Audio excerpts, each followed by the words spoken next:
ETF index mutual funds నేర్చుకుని stock మార్కెట్లో రాణించాలనుకుంటున్నారా? వెంటనే ఈ నెంబర్కి కాల్ చేయండి. ఎండ దెబ్బ తగిలితేనే ఏసీ విలువ తెలుస్తుంది. చాలామందికి ఎండాకాలం స్టార్ట్ అయ్యాకే ఏసీ మీద దృష్టి పెడుతూ ఉంటారు. కానీ ఏసీ మెయింటెనెన్స్ అనేది చాలా ఇంపార్టెంట్. 100కి 90 మందికి ఎలా ఏసీ మెయింటైన్ చేయాలో తెలియదు అని ఒక సర్వేలో తెలియంది. అసలు నిజంగా ఏసీ మెయింటెనెన్స్ అనేది ఎలా తెలుసుకోవాలి? సాధారణంగా మనకి ఫ్రిడ్జ్ అందుతుంది, అలాగే కూలర్లు కానీ ఇలా కింద ఉన్న ఏమన్నా కూడా మనకి చేతికి అందుతాయి, అది ప్రాబ్లం కనబడుతుంది. కానీ ఏసీ మనకి చేతికి అందనంత ఎత్తులో ఉంటుంది. కానీ ఆ ఏసీలో ఉన్న రిపేర్ కానీ మెయింటెనెన్స్ ఎలా గుర్తించాలి? చాలా విలువైన ఈ స్టోరీని చూడండి. ఎందుకంటే మనతో ఉన్నారు ఆంధ్రప్రదేశ్ ఏసీ టెక్నీషియన్స్ వెల్ఫేర్ అసోసియేషన్కి సంబంధించిన అధ్యక్షులు జమీల్ ఉన్నారు. సో ఎంతో కొన్ని వేల మంది కస్టమర్లను చూసిన అనుభవం వీళ్ళకు ఉంది. కాబట్టి సార్, యాక్చువల్గా ఫస్ట్ పాయింట్, ఏసీ మెయింటెనెన్స్ అంటే ఏంటండి? ఏసీ అనేదండి మనకి చేతికి అందనంత హైట్లో ఉంటుంది. దాదాపు 7 ఫీట్ హైట్లో ఉంటుంది. దానికి మనం సర్వీస్ చేయడానికి కస్టమర్కి ఏంటంటే ఫస్ట్గా బేసిక్గా ఎయిర్ ఫిల్టర్ అనేది ఉంటుంది. ఆ ఎయిర్ ఫిల్టర్ అనేది తీసి మనం దాదాపు 15 డేస్కి ఒకసారి డైలీ యూస్ చేస్తుంటే 15 డేస్కి ఒకసారి యూస్ చేసుకోవాలి. అంటే దాన్ని క్లీన్ చేసుకోవాలన్నమాట. జస్ట్ మనం ట్యాప్ కింద వాటర్ ఉంటుంది కదా, వాటర్లో జస్ట్ మనం యూస్ చేసుకోవచ్చు. ఇలా డోర్ ఉంటుంది సార్. కాకపోతే కొద్దిగా స్టూల్ ఎక్కి ఏసీ ఆఫ్లో ఉన్నప్పుడు, ఎందుకంటే రన్నింగ్లో ఉన్నప్పుడు ఎర్త్ వచ్చే ఛాన్సెస్ ఉంది, కస్టమర్ కంగారు పడి కింద పడే ప్రమాదం ఉంది. సో ఈ ఫిల్టర్ అనేది తీసి మనం జస్ట్ ఒక 15 డేస్కి ఒకసారి దీని మీద ఇలా డస్ట్ వచ్చుద్దండి, పొరలాగా వచ్చేసిద్ది. ట్యాప్ కింద ఇలా రివర్స్ పొజిషన్లో పెట్టి ట్యాప్ కింద క్లీన్ చేసేసుకొని ఎండలో పెట్టకూడదు సార్. ఎండలో పెడితే మళ్ళీ వంగిపోద్ది. జస్ట్ ఒక క్లాత్తో వైప్ చేసేసి మళ్ళీ ఇమీడియట్గా పెట్టుకోవచ్చు. లైట్గా తడిగి ఉన్నా ఇబ్బంది ఏం లేదు. మళ్ళీ జస్ట్ మనం పైన ఇలా పెట్టి జస్ట్ ఈజీ ప్రాసెసే. కాకపోతే కొద్దిగా ఏసీ ఆఫ్లో ఉన్నప్పుడు చేస్తే కస్టమర్కి సేఫ్. తర్వాత జస్ట్ మనకి ఏ కంపెనీ అయినా సరే 2 ఫిల్టర్స్ వస్తాయండి. 2 ఫిల్టర్స్ కూడా క్లీన్ చేసుకొని జస్ట్ ఇలా ఇన్స్టాల్ చేసుకున్న తర్వాత డోర్ క్లోజ్ చేసేయడమే. 2 ఫిల్టర్స్ వస్తాయి సార్, ఇలా 1 or 2. ఏసీ ఫిల్టర్స్ వరకు అంటే దీనికి పర్టికులర్ టైం ఉంటుందండి? ఈ టైం నుంచి ఈ టైంలో ఏసీ వాడితేనే ఒకసారి క్లీన్ చేసుకోవాలి. డైలీ యూస్ చేస్తున్నామంటే మనం 15 డేస్కి ఒకసారి కంపల్సరీ క్లీన్ చేసుకోవాలి. ఇంకా కాదుకూడదంటే ఒక నెల. కాకపోతే మనం చూస్తుంటాము జనరల్లీ మనం 1 ఇయర్కి ఒకసారి కస్టమర్ ఇంటికి వెళ్తుంటాము. వెళ్ళినప్పుడు దాదాపు సంవత్సరానికి ఒకసారి మేము సర్వీస్ చేసినప్పుడు ఏ కస్టమర్ కూడా దాన్ని ముట్టుకోరు. ఎవరో కానీ అవగాహన బాగా ఉన్నవాళ్ళు జస్ట్ ఒక 10% మాత్రమే ఉంటారు. వాళ్ళు మాత్రమే క్లీన్ చేసుకుంటారు. ఇదేంటంటే దీనివల్ల మనకి ఎయిర్ బ్లో అనేది తగ్గుద్ది, కూలింగ్ తగ్గిపోద్ది, కరెంట్ బిల్ ఎక్కువ వచ్చుద్ది, అలాగే హెల్త్ ఇష్యూస్ కూడా వచ్చే ప్రమాదం ఉంది. ఇక్కడ ఒక డౌట్ అండి. బేసిక్గా వింటర్ అయిపోయిన తర్వాత మనకి ఏసీల గురించి గుర్తొస్తుంది ఆలోచన. ఎందుకంటే రిమోట్ కూడా ఎక్కడ ఉందో తెలియదు చాలామందికి. ఎందుకంటే ఏసీలో అంటే వింటర్లో ఏసీ వాళ్ళు చాలా తక్కువ. సో ఇప్పుడు సడన్గా సమ్మర్ స్టార్ట్ అయిపోయింది. ఇప్పుడు దాదాపు 2 నెలల బట్టి ఆన్ చేయని ఏసీని ఒక్కసారిగా ఆన్ చేయడం వల్ల ఏమవుతుంది? మనం 2 నెలల నుంచి ఆన్ చేయని ఏసీ ఏమవుతుందంటే సార్, గ్యాస్ అనేది లోపల అలాగే జస్ట్ ఒక స్టాండింగ్ పొజిషన్లో ఉండడం వల్ల, అది కూడా ఇప్పుడు వస్తున్న ఏసీలు ఏంటంటే మ్యాక్సిమం లీకేజ్ ప్రాబ్లమ్స్ బాగా ఎక్కువ వస్తున్నాయండి. లీకేజ్ ప్రాబ్లమ్స్ దీన్ని మనం నివారించాలి అంటే అన్సీజన్లో మనం ఏసీ వాడకపోయినా సరే, మనకి ఏసీ అవసరం లేకపోయినా సరే, కనీసం ఒక పావు గంట, కనీసం మనం వారానికి ఒకసారి 10 రోజులకు ఒకసారి ఒక పావు గంట కంపల్సరీ ఆన్ చేయడం వల్ల ఒక మిషనరీ అనేది, ఇప్పుడు మనిషి ఉన్నాడు సార్, మనిషి అనేవాడు ఏంటి ఎప్పుడు మనకి ఎక్సర్సైజ్ చేయాలని ఎందుకు చెప్తున్నారు డాక్టర్లు? ఇప్పుడు బాగా డబ్బున్న వ్యక్తి నేను ఇంట్లోనే కూర్చుంటాను, ఏ పని చేయనంటే అతను జస్ట్ ఆటోమేటిక్గా అనారోగ్యం పాలవుతాడు. అలాగే మిషనరీ అనేది కూడా కంపల్సరీ యూస్ చేస్తూనే ఉంటేనే అది బాగుంటుంది కండిషన్లో. అంతేగాని నా ఏసీ తీసుకున్నాను 5 years అయింది అసలు మేము యూస్ చేయము అనుకుంటే అది వేస్ట్ అనమాట. కంపల్సరీ మనం యూస్ చేస్తూ ఉంటేనే అది కండిషన్లో ఉంటుంది. అలాగే కనీసం వారానికి ఒకసారి ఒక 15 నిమిషాలు మనం ఆన్ చేయడం వల్ల ఏసీ లోపల అనేది ఆయిల్ అనేది గ్యాస్ అనేది బాగా సర్క్యులేట్ అయ్యి జస్ట్ అప్పుడు మీకు ఏసీ అనేది కండిషన్లో ఉంటుంది. ఏసీ గ్యాస్ ఇది చాలా రెగ్యులర్గా వింటూ ఉంటాం, గ్యాస్ అయిపోయింది అంటుంటారు. కస్టమర్స్ ఎలా దాన్ని ఐడెంటిఫై చేయాలి? గ్యాస్ అనేది అయిపోవడం అనేది ఉండదు సార్. ఇప్పుడు మనం సిగరెట్ జస్ట్ ఒక ఫిల్టర్ ఉంటుంది కదా, అంటే ఏమంటారు, మన లైటర్ మనం రీఫిల్ చేసుకోవడము, అలాగే మన ఎల్పిజి టెన్ రీఫిల్ చేసుకోవడం అనేది ఉండదు. గ్యాస్ అనేది పర్మనెంట్ లైఫ్ టైం ఉంటుంది. కాకపోతే పైప్ లైన్లో లీకేజెస్ లేదంటే ఎక్కడైనా ఫిట్టింగ్లో లీకేజెస్ వస్తేనే జస్ట్ అది గ్యాస్ అనేది లీక్ అవుద్ది. గ్యాస్ అయిపోవడం అనేది ఉండదు, గ్యాస్ లీక్ అవుద్ది అనమాట. గ్యాస్ అయిపోవడం అనేది అసలు ఉండదు అనమాట, పర్మనెంట్ గ్యాస్ అనేది. ఎలా గుర్తించాలి? పోనీ మీరు అన్నట్టుగా లీక్ అయింది, అదే సార్, నో కూలింగ్ అంటేనే మ్యాక్సిమం నో కూలింగ్ అంటే మనకి డిఫరెంట్ బేసిక్ కంప్లైంట్స్ ఉంటాయి. దాంతోపాటే గ్యాస్ లీక్ కంప్లైంట్ అనేది కూడా వచ్చింది sir. No cooling main complaint, no cooling. No cooling అంటే ఇప్పుడు ఈ టైం అండి, సపోజ్ ఇప్పుడు 3 గంటలు అయింది, 3 గంటలకి మనం 18లో పెట్టినా కూడా నో కూలింగ్ లానే ఉంటుంది. ఎందుకంటే అంత కంప్రెషర్ దాన్ని తట్టుకుని రాదు. అంటే ఎలా ఐడెంటిఫై చేయాలి నో కూలింగ్ అంటే? పర్టికులర్గా ఈ నెంబర్లో పెడితేనే మీకు ఏసీ వస్తేనే నో కూలింగ్ అని ఏమైనా ఉంటుందా? అలాగేముండదు సార్. ఇప్పుడు మనం జనరల్గా మనకి సెంట్రల్ గవర్నమెంట్ కానీ స్టేట్ గవర్నమెంట్ కానీ పవర్ కన్జంప్షన్ గురించి కూడా ఒక అవగాహన, అలాగే మనకి హెల్త్ ఇష్యూస్కి రాకుండా మనకి ఏసీ కూడా కండిషన్లో ఉండాలి, మనం కూడా కండిషన్లో ఉండాలి అంటే ఏసీ అనేది 24 డిగ్రీస్లో పెట్టి యూస్ చేసుకోవాలి సార్. 24 డిగ్రీస్ పెట్టడం వల్ల ఏమవుద్దంటే మనకి హెల్త్ కూడా బాగుంటుంది, అలాగే ఏసీ కండిషన్ కూడా బాగుంటుంది. పవర్ కన్జంప్షన్ ముఖ్యంగా మనకి పవర్ కన్జంప్షన్ కూడా బాగా తక్కువ కాలి, కరెంట్ బిల్ కూడా బాగా తక్కువ వచ్చిందండి. 24-25 అంతే సార్. 24 మినిమం 24, ఇంకా 26లో వాడగలిగితే ఇంకా హ్యాపీ. చాలామంది ఏంటంటే 18లో పెట్టేసి ఫుల్గా రగ్గ కప్పుకొని పడుకుంటారు. దానివల్ల మనకి కరెంట్ కన్జంప్షన్ కూడా ఎక్కువ అవుద్ది, అలాగే ముఖ్యంగా మన హెల్త్ పాడైపోద్ది సార్. హెల్త్ కూడా పాడైపోద్ది. చాలామంది వచ్చే కంప్లైంట్ ఏంటంటే ఏసీలో నుంచి ఐస్వి సంబంధించిన కొన్ని గడ్డలు పడుతూ ఉంటాయండి అంటారు. అంటే ఏసీలోంచి ఎందుకండి ఐస్ వస్తుంది? ఏసీలోంచి గడ్డలు పడడం అంటే ఫస్ట్ కారణం, ముఖ్య కారణం ఏసీలో బాగా డస్ట్ పట్టేస్తే ఎయిర్ సర్క్యులేషన్ అనేది సరిగ్గా జరక్క ఆటోమేటిక్, ఇందాక చూపించాను కదా సార్ మీకు, ఈ లోపల కాయిల్ ఉంటుందండి. ఎప్పుడైతే మనకి డస్ట్ బాగా ఫామ్ అయిపోద్దో ఈ కాయిల్ అనేది ఐస్ ఫ్రాస్టింగ్ అయిపోయి ఆ గడ్డలు అనేది కింద పడతా ఉంటాయి. కంపల్సరీ మనం ఇయర్లీ వన్స్, అంటే చాలామంది ఏంటంటే మంచి సమ్మర్, పీక్ సమ్మర్ ఏప్రిల్ టైంలో జస్ట్ వాళ్ళకి టెక్నీషియన్ గుర్తొచ్చి అప్పుడు సర్వీసింగ్కి పిలుస్తారు సార్. అది ప్రాసెస్ కాదు. కరెక్ట్గా మనం డిసెంబరు, జనవరి, సంక్రాంతి అనుకుందాము. సంక్రాంతి అనేది ఒక మొద్దు గుర్తుగా పెట్టుకుందాము. సంక్రాంతి అవ్వగానే మన టెక్నీషియన్స్ని పిలిచి, మీరు తెలిసిన టెక్నీషియన్కి సీనియర్ టెక్నీషియన్ని పిలిచి అప్పుడు సర్వీసింగ్ చేయించుకుంటే టెక్నీషియన్ కూడా కొద్దిగా ప్రశాంతంగా ఉంటాడు, ఆ టైంలో ఫ్రీగా ఉంటాడు, కాల్స్ లోడ్ కూడా బాగా తక్కువ ఉంటుంది. అదే మనం మంచి ఏప్రిల్, మే నెలలో పిలిస్తే వచ్చి వాళ్ళు కూడా ఫుల్ సర్వీస్ ఇవ్వలేరు. తర్వాత మీకు ఇంట్లో ఏసీ ఉండి కూడా వాళ్ళు పిలిచిన ఒక 2 రోజులకో 3 రోజులు రావడం వల్ల మీకు సర్వీసింగ్ అనేది కూడా పర్ఫెక్ట్గా అవ్వదు. అలాగే మీరు ఏసీ ఉండి కూడా దాన్ని పర్ఫెక్ట్గా యూస్ చేసుకోలేరు. సో ఏసీకి కరెక్ట్ సర్వీసింగ్ టైము సంక్రాంతి అని మనం అనుకుందాం సార్. సార్ యాక్చువల్గా ఇది తీసేసిన తర్వాత, అంటే ఈ ఫిల్టర్ తీసేసిన తర్వాత లోపల ఉంటాయి కదా సార్, వీటిని ఏమంటారు సార్? వీటిని వచ్చి cooling coil or evaporator coil అంటారు సార్. దీన్ని యాక్చువల్గా అంటే ఇదిగోండి ఇక్కడ ఉంది. సో దీనికి చాలామంది ఏంటంటే సరే మీ టెక్నీషియన్ని పిలిచి మీకు ఒక 500-1000 రూపాయలు ఇవ్వడం ఎందుకని చెప్పి ఎవరి కాల్ ఇష్టం తుడిచేస్తూ ఉంటారు. అది చాలా తప్పు అని మేము విన్నాం, నిజమేనా? అవును సార్, 100%. ఏ వర్క్ అయినా సరే స్కిల్డ్ వర్కరే చేయాలి. ఇప్పుడు దీని మీద డస్ట్ ఫామ్ అయిపోతుంది ఒక లేయర్ లాగా. మన కస్టమర్స్ ఏం చేస్తారంటే దీన్ని మనమే క్లీన్ చేసుకుందాం, వాళ్ళు వచ్చి కూడా చేసేది అదే కదా అని టూత్ బ్రష్తో క్లీన్ చేయడం వల్ల మట్టి ఇంకా లోపలికి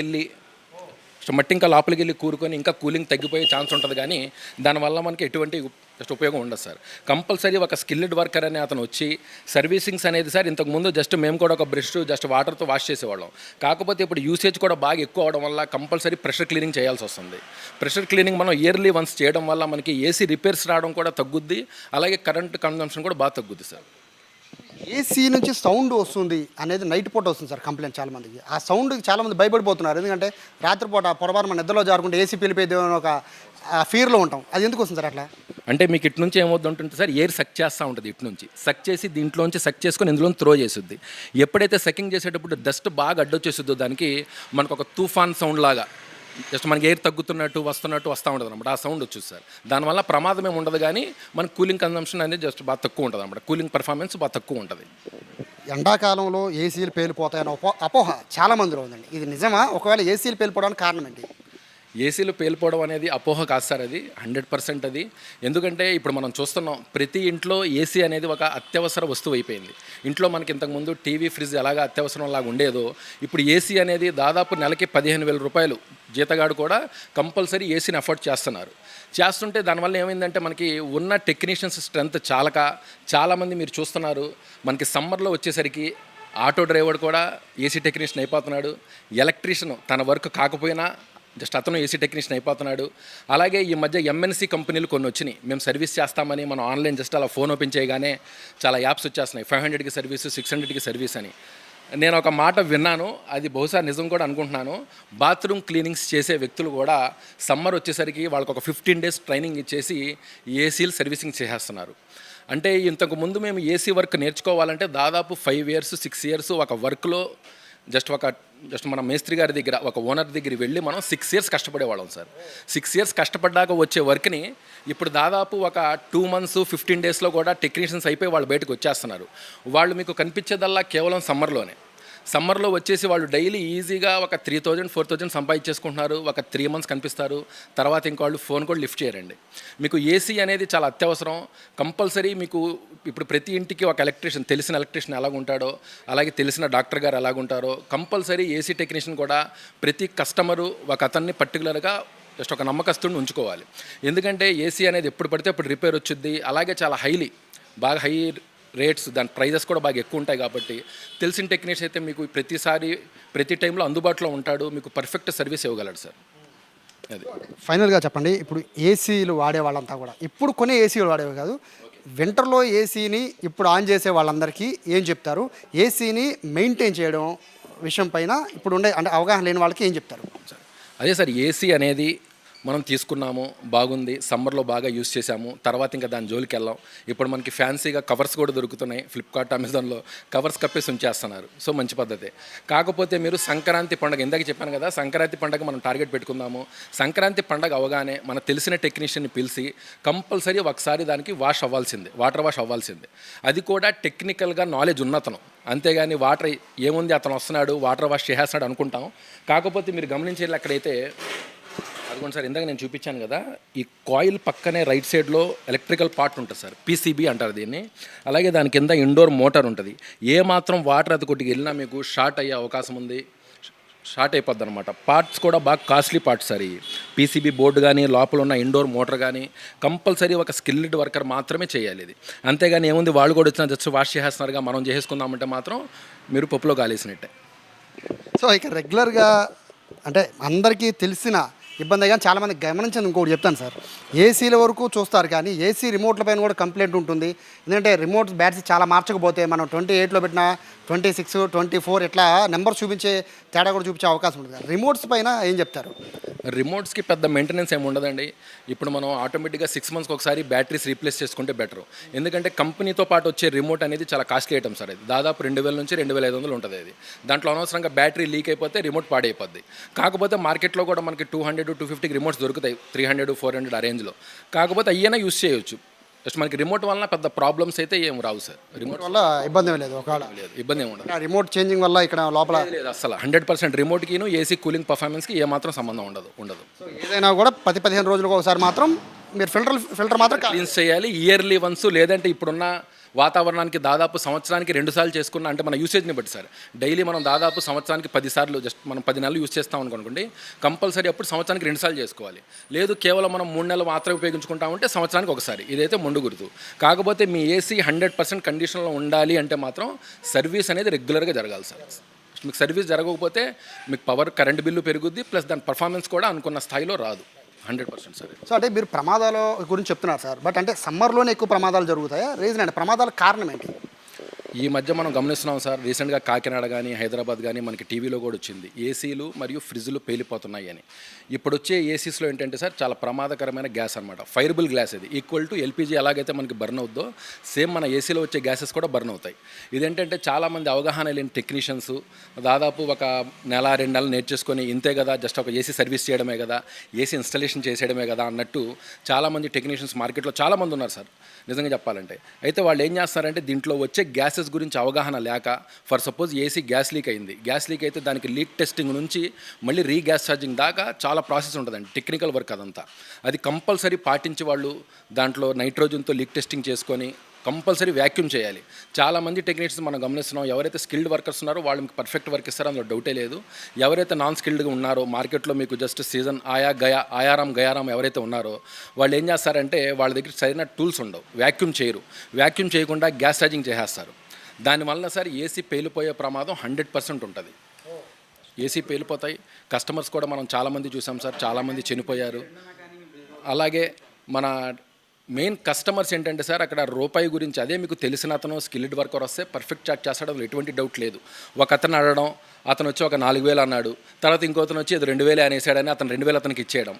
అదేంటంటే ఇప్పుడు మన సైకిల్ పంచర్ పడుద్ది కదా సార్, సైకిల్ పంచర్ పడితే మనం గాలి కొట్టేసుకుని మళ్ళీ వాడుకుంటామా, లేదు మనం పంచర్ వేయిస్తామా? సేమ్ అలాగే ఇది కూడా లీక్ వస్తే కంపల్సరీ ఆ లీక్ని అరెస్ట్ చేయాలి. ముందు లీక్ ఎక్కడొచ్చిందో చూసుకొని ఆ లీక్ని వెల్డింగ్ చేసేయాలి, బ్రేజింగ్ చేసిన తర్వాత దాంట్లో ఉన్న ఎయిర్ ఉంటుంది సార్, ఆటోమేటిక్ ఎయిర్ ఫామ్ అయిపోద్ది. ఆ ఎయిర్ని కంపల్సరీ వ్యాక్యూమ్ చేసి -30 degrees వెళ్ళిన తర్వాత అప్పుడు పర్ఫెక్ట్గా గ్యాస్ ఛార్జింగ్ చేస్తే అందులో మీకు ఎటువంటి ప్రమాదం ఉండదు. గ్యాస్ అంటున్నారు అంటే నాకున్న డౌట్ సార్, మా ఇంట్లో కూడా ఏసీ ఉంటుంది, మేము గ్యాస్ సంబంధించి అదేదో పెద్ద బ్రహ్మ పదార్థం లాగా, అంటే ఒకళ్ళు 2000 అంటారు, 5000 అంటారు, 3000 అంటారు, పర్టికులర్గా ఒక రేట్ అనేది ఉంటుంది సార్. అంటే వాస్తవంగా చెప్పండి, ఒక ఏసీకి 1 yearకి సరిపడే గ్యాస్ పట్టాలంటే ఎంత ఖర్చు అవుతుంది? అదే సార్ ఇందాక చెప్పాను కదా, ఇప్పుడు మీరు అన్నారు 1 ఇయర్కి సరిపడా గ్యాస్ అని. గ్యాస్ అనేది లైఫ్ టైం సార్. గ్యాస్ అనేది మనం ఎన్ని రోజుల తర్వాత ఎక్కించుకోవాలనేది ఉండదు. గ్యాస్ అనేది లైఫ్ టైము, ఆటోమేటిక్గా అది రిఫ్రిజిరేషన్ సైకిల్ లోపల నడుస్తూనే ఉంటుంది. అది లైఫ్ టైం. అది ఎప్పుడైనా లీకేజ్ వస్తే, అంటే ఎక్కడైనా మనకి ఫిట్టింగ్స్లో కానీ లేదంటే ఎక్కడైనా పైప్స్లో కానీ లీకేజ్ వస్తే అందులో ఉన్న గ్యాస్ని, అదిగోండి సార్ మ్యాక్సిమం ఇప్పుడు మనం మార్కెట్లో గమనిస్తున్నాం, ఈ రైట్ సైడ్ ఉన్నాయి కదా సార్ కాయిల్స్, ఇక్కడంతా లీకేజెస్ వస్తాయి. లీకేజెస్ వస్తే దాన్ని మళ్ళీ వెల్డింగ్ చేసి చేస్తారు. అదొక పెద్ద ప్రాసెస్. అయితే దాదాపు కొంతమంది కస్టమర్స్ అవగాహన లేక, బాబు కొద్దిగా ఏసీ కూలింగ్ తక్కువ వస్తుంది, సర్వీసింగ్ చేసి గ్యాస్ కూడా తగ్గిందేమో చూడు అంటే, ఆటోమేటిక్గా మీకు పర్ఫెక్ట్ టెక్నీషియన్ గురించి నేను చెప్పట్లా. నీతి విలువలు లేని వాళ్ళు కొంతమంది టెక్నీషియన్స్గా పిలువబడుతున్న కొంతమంది నాన్ స్కిల్డ్ వర్కర్స్ ఏం చేస్తారంటే, అలా కస్టమర్ ఫిక్స్ అయ్యాడు కదా మనం గ్యాస్ ఛార్జింగ్ చేసేద్దాంలే అన్నట్టు ఏదో సిలిండర్ పెట్టి కొద్దిగా ఏదో చేసినట్టు చేసి, దానికి ఏదైతే అసలు జబ్బు ఉందో దాన్ని నయం చేసి, జస్ట్ మీరు గ్యాస్ ఛార్జింగ్ ఒక 800 మా సర్వీసింగ్ ఒక 1000 రూపాయలు ఇవ్వండి అంటాడు. కస్టమర్ ఏమనుకుంటాడు, అబ్బా 800 నా గ్యాస్ ఛార్జింగ్ చేసేసాడు అంటాడు. యాక్చువల్లీ మీకు అక్కడ గ్యాస్ ఛార్జింగ్ జరగలేదు, కేవలం సర్వీసింగ్ మాత్రమే అతను చేశాడు. దాంట్లో గ్యాస్ ఛార్జింగ్ అనేది ప్రాబ్లం లేదు అసలు. అప్పుడు మీకు తర్వాత ఎప్పుడో వాళ్ళ పక్కింట్లో ఏసీ నిజంగా గ్యాస్ లీక్ అవుద్ది. అప్పుడు వాళ్ళు ఏమంటారు, అక్కడ వచ్చి టెక్నీషియన్ చూసి మొత్తం 4500 అవుద్దండి ఇది గ్యాస్ ఛార్జింగ్ చేయాలంటే, ఫలానా రిపేర్ ఉందంటాడు. ఎందుకే మా పక్కింట్లో మొన్న వచ్చాడు, వచ్చి 800కే గ్యాస్ ఛార్జింగ్ చేసేసాడు అని అతనేదో పెద్ద ఉద్యమకారుడు, అతనేదో జస్ట్ చాలా నీతిమంతుడు అనుకుంటారు. అది పొరపాటు సార్. గ్యాస్ ఛార్జింగ్ అనేది ఇప్పుడున్న మార్కెట్ విలువని బట్టి, గ్యాస్ యొక్క విలువని బట్టి దాదాపు 4500 గ్యాస్ ఛార్జింగ్ అవుతుంది సార్. అంతేగాని మీకు టెక్నీషియన్ 1500 గ్యాస్ ఛార్జింగ్ చేస్తున్నాడు అంటే ఇంక మీరు అర్థం చేసుకోవాలి అతను ఏం చేస్తున్నాడో ఛార్జింగ్ అనేది. మీరు ఇంకా జస్ట్ అంటే లీకేజ్ వల్ల కూడా గ్యాస్ తగ్గడం అనేది ఉండదండి. లీకేజ్ అయితే కంపల్సరీ. లీకేజ్ వచ్చింది ఎక్కడైనా పైప్స్లో మీకు జస్ట్ రస్ట్ లాగా పట్టి ఆటోమేటిక్గా ఫామ్ జరిగి అక్కడ ఏమైనా లీకేజ్ వస్తే ఫిల్ చేయాలి కదా సార్, గ్యాస్ మళ్ళీ అక్కర్లేదా? పూర్తిగా 100% ఫిల్ చేయాలి. దాంట్లోంచి మనం కొద్దిగా గ్యాస్ ఉంది కదా, ఆల్రెడీ అక్కడ లీక్ అరెస్ట్ చేసేసాము, ఇంకా కొద్దిగా మిగతా జస్ట్ ఏదైతే ఉందో అది ఎక్కిద్దామంటే మీకు కూలింగ్ పర్ఫార్మెన్స్ కూడా సరిగ్గా ఉండదండి. ఎందుకంటే ఇప్పుడు వచ్చే గ్యాసెస్ అన్నీ 2-3 రకాల కెమికల్స్ దాంట్లో మిక్సింగ్ ఉంటాయి, అంతేగాని కేవలం ఒక రకమైన కెమికల్ కాదు అది. సో మనకి 3 రకాల కెమికల్స్లో గ్యాస్ లీక్ అయినప్పుడు ఒక కెమికల్ వెళ్ళిపోయింది అనుకుందాం, జస్ట్ 2 కెమికల్సే ఉన్నాయి, అప్పుడు మీరు గ్యాస్ ఎక్కించినా జస్ట్ మీకు పర్ఫార్మెన్స్ రాదు. కంపల్సరీ గ్యాస్ లీక్ అనేది జరిగితే అక్కడ పూర్తి స్థాయిలో ఉన్న గ్యాస్ కూడా వదిలేసి అది లీక్ అరెస్ట్ చేసుకున్న తర్వాత వ్యాక్యూమ్ చేసుకొని అప్పుడు గ్యాస్ ఛార్జింగ్ చేసుకోవాలి. ఈ ప్రాసెస్ అంతా చేయడానికి కంపల్సరీ మీకు 4000 రూపాయలు పైచులకే అవుద్ది ఓన్లీ గ్యాస్ ఛార్జింగ్కి. చాలా వాల్యుబుల్ ఇన్ఫర్మేషన్ ఇదంతా కూడా. ఎందుకంటే మన ఇంట్లో ప్రతి ఒక్కరింట్లో ఏసీ ఉంది, కానీ మనం ఎలా మెయింటైన్ చేస్తున్నాం అనేది ఇప్పుడు ఈ జమీల్ గారితో మాట్లాడిన తర్వాత అర్థమైంది ఏంటంటే, ప్రతి ఒక్కళ్ళు కూడా ఏసీకి సంబంధించిన ఫిల్టర్లు మాత్రం 100% అది మన చేతిలో పనే. ఇంటి వైద్యం మొత్తం ఫ్యామిలీ అందరికీ కూడా ఎవరు చేయం కదా, జస్ట్ జలుబు దగ్గు వస్తే ఎలా రెమెడీస్ ఉపయోగిస్తామో అలాగే ఏసీ కనుక మీకు కూలింగ్ లేదు అంటే ఫస్ట్ చేయాల్సింది ఫిల్టర్లు ఓపెన్ చేయడం. ఆ ఫిల్టర్లు ఓపెన్ చేసి క్లీన్ చేసుకుంటే చాలా, అయినా కూడా మీకు ఏసీ రావట్లేదు అంటే ఖచ్చితంగా మీకు బాగా తెలిసిన ఏసీ టెక్నీషియన్ మాత్రమే పిలవాలని చెప్పి ఈ మొత్తం ఆంధ్రప్రదేశ్కి సంబంధించిన ఏసీ టెక్నీషియన్స్ అసోసియేషన్, వీళ్ళంతా కూడా వెల్ఫేర్ అసోసియేషన్ కాబట్టి వీళ్ళ దగ్గర కొన్ని వందల మంది ఉంటారు. సో ఎవరైనా కూడా తెలిసిన వాళ్ళని నమ్ముకోవడం బెటర్ ఏసీల విషయంలో టెక్నీషియన్. ఎందుకంటే ఏ చిన్న తేడా వచ్చినా కూడా దాదాపు 50,000 రూపాయలు ఒక ఏసీ ఉంటుంది. సో దానికి మూల్యం చెల్లించుకోవాలి. కాబట్టి సమ్మర్ వచ్చింది, ప్రతి ఒక్కళ్ళు కూడా ఏసీ పైన దృష్టి పెట్టండి. ఏమాత్రం నిర్లక్ష్యం వహించినా కూడా పెద్ద ప్రమాదాలే జరిగే అవకాశం ఉందని చెప్పి టెక్నీషియన్స్ చెప్తూ ఉన్న పరిస్థితి కనబడుతుంది. కెమెరా పర్సన్ కృష్ణతో సాయి, సుమన్ టీవీ, విజయవాడ.